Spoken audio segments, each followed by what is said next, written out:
2026లో ప్రపంచవ్యాప్తంగా భయంకరమైన ప్రకృతి వైపరీత్యాలు సంభవిస్తాయా? ప్రపంచవ్యాప్తంగా కరెన్సీ నోట్లకు విలువ లేకుండా పోతుందా? కొన్ని దేశాల్లో నోట్లు చిత్తు కాగితాలతో సమానం కానున్నాయా? దీంతో బంగారం, వెండి రేట్లు ఆకాశానికి అంటనున్నాయా? 25 నుంచి 40% ఇంకా బంగారం రేట్లు పెరగనున్నాయా? రానున్న ఏడాదిలో తీవ్ర ఆర్థిక సంక్షోభం ఏర్పడే ప్రమాదం ఉందా? దీంతో బ్యాంకింగ్ వ్యవస్థ తీవ్రంగా దెబ్బతీసే అవకాశం ఉందా అంటే ప్రపంచ ప్రముఖ జ్యోతిష్యురాలు బాబా వంగా చెప్పిన 2026 జోస్యం అవుననే అంటోంది. దీంతో ప్రస్తుతం బాబా వంగా చెప్పిన జోస్యం ప్రపంచవ్యాప్తంగా సంచలనాన్ని సృష్టిస్తోంది. ఇక ప్రకృతి వైపరీత్యాలు, ఏలియన్లను తీసుకుని తీవ్ర భయాందోళనలు నెలకొన్నాయి. ఇక మరికొన్ని రోజుల్లో 2025కి గుడ్ బై చెప్పి న్యూ ఇయర్ 2026లో అడుగు పెట్టబోతున్నాం. అయితే ఈ ఏడాది ప్రపంచవ్యాప్తంగా యుద్ధ వాతావరణం నెలకొనడం, ఆర్టిఫిషియల్ ఇంటెలిజెన్స్ పైచేయి సాధించడం, బంగారం ధరలు ఆకాశాన్నంటడంతో పాటు కొన్ని కీలక ఘట్టాలు చోటు చేసుకున్నాయి. ఇదిలా ఉంటే గత కొన్నేళ్లుగా ప్రముఖ జ్యోతిష్యురాలు బాబా వంగా చెబుతున్న జోస్యం డిసెంబర్ నెల వచ్చిందంటే చాలు ప్రపంచవ్యాప్తంగా బాగా వైరల్ అవుతూ ఉంటుంది. ఆమె చెప్పిన జోస్యంలో నుంచి చాలా విషయాలు నిజం కావడమే అందుకు ప్రధాన కారణం. ఇక 1911లో బల్గేరియాలో జన్మించిన బాబా వంగా అసలు పేరు వంగేలియా పాండేలియా దిమిత్రోవా. ఆమె వైద్యురాలు, ఆధ్యాత్మికవేత్త, జ్యోతిష్యురాలు కూడా. భారీ తుఫాన్ కారణంగా అతి చిన్న వయసులోనే కంటి చూపుని కోల్పోయారు.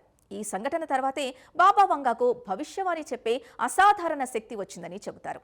కాగా ఆమె 1996లో మరణించింది. ఆమె మరణానికి ముందు బాబా వంగా బ్రిటన్ యువరాణి డయానా మృతి, 2001లో న్యూయార్క్ ట్విన్ టవర్స్ కూల్చివేత, 9/11 ముంబై ఉగ్రవాద దాడులు, చైనా ఎదుగుదల, రష్యా యుక్రెయిన్ వివాదం, ఇలా ఎన్నో విషయాల గురించి బాబా వంగా చెప్పిన జోస్యం ఫలించింది. దీంతో ఆమె నోస్ట్రడామస్ ఆఫ్ ది బాల్కన్సాగా ఆమె పేరు పొందారు. ఈ క్రమంలో 2026కి సంబంధించి బాబా వంగా చెప్పిన ప్రెడిక్షన్స్ ఇప్పుడు వైరల్ అవుతున్నాయి. ఆమె భవిష్యవాణి ప్రకారంగా 2026లో భూకంపాలు, అగ్నిపర్వత విస్ఫోటనాలు, తీవ్రమైన వాతావరణ మార్పులు సంభవించే అవకాశం ఉంది. ఇది మొత్తం ప్రపంచ భూభాగంలో సుమారు 7 నుంచి 8% భూమిపై ప్రభావితం చూపించనుందట. అదేవిధంగా 2026 నాటికి ఆర్టిఫిషియల్ ఇంటెలిజెన్స్ కీలక నిర్ణయాలు, పరిశ్రమలు, మానవ జీవితాలపై కూడా ఆధిపత్యం చేసే స్థాయికి చేరుకుంటుందట. అయితే ప్రస్తుత ఏఐ విజృంభణ చూస్తుంటే బాబా వంగా భవిష్యవాణి నిజమేనని చాలా మంది అభిప్రాయపడుతున్నారు. ఇక ఇదిలా ఉంటే 2026లో రష్యా నుండి ప్రపంచ ప్రభువు లేదా ప్రపంచ వ్యవహారాల అధిపతి అని వర్ణించబడే శక్తివంతమైన నాయకుడు ఉద్భవిస్తాడని ఆమె పేర్కొన్నారు. దీంతో పాటు 2026లో ప్రపంచ ఆర్థిక వ్యవస్థలో తీవ్రమైన ఆర్థిక సంక్షోభం, బ్యాంక్ వైఫల్యాలు, అధిక ద్రవ్యోల్బణం సంభవిస్తుందని ఆమె అన్నారు. ఇక 2026లో బంగారం ధరలు ఊహించని విధంగా ఆకాశానికి అంటుతాయని బాబా వంగా అన్నారు.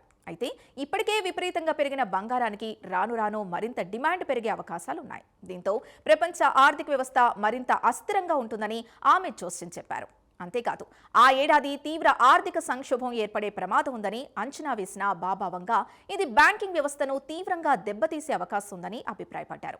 ఇక డ్రాగన్ కంట్రీకి సంబంధించి భవిష్యవాణిలో పేర్కొన్న బాబా వంగా చైనా ప్రధాన ఆధిపత్యాన్ని పొందుతుందని, ఇందులో భాగంగా తైవాన్పై నియంత్రణ లేదా దక్షిణ చైనా సముద్రంలోకి విస్తరణ వంటివి ఉంటాయని ఆమె అన్నారు. 2026లో ముఖ్యంగా నవంబర్లో భూమి వాతావరణంలోకి ప్రవేశించే పెద్ద అంతరిక్ష నౌక ద్వారా మానవులు గ్రహాంతరవాసులతో సంబంధాలు ఏర్పరచుకుంటారని వంగా అంచనా వేసినట్లు తెలుస్తోంది. మరోవైపు గ్రహాంతరవాసులతో ప్రత్యక్ష సంబంధాలు సాధ్యమవుతాయని తొలిసారి బాబా వంగా అంచనా వేశారు. ఇది ప్రపంచాన్ని దిగ్భ్రాంతికి గురిచేస్తోంది. అంతేకాదు 2026లో ఏఐ టెక్నాలజీ మరింత వృద్ధిని సూచిస్తోంది. ఇది మానవ జీవితానికి అతిపెద్ద సవాల్గా మారవచ్చని కూడా బాబా వంగా హెచ్చరించారు. ఇది మానవ జీవితంలోకి లోతుగా చొచ్చుకుపోతుందన్నారు.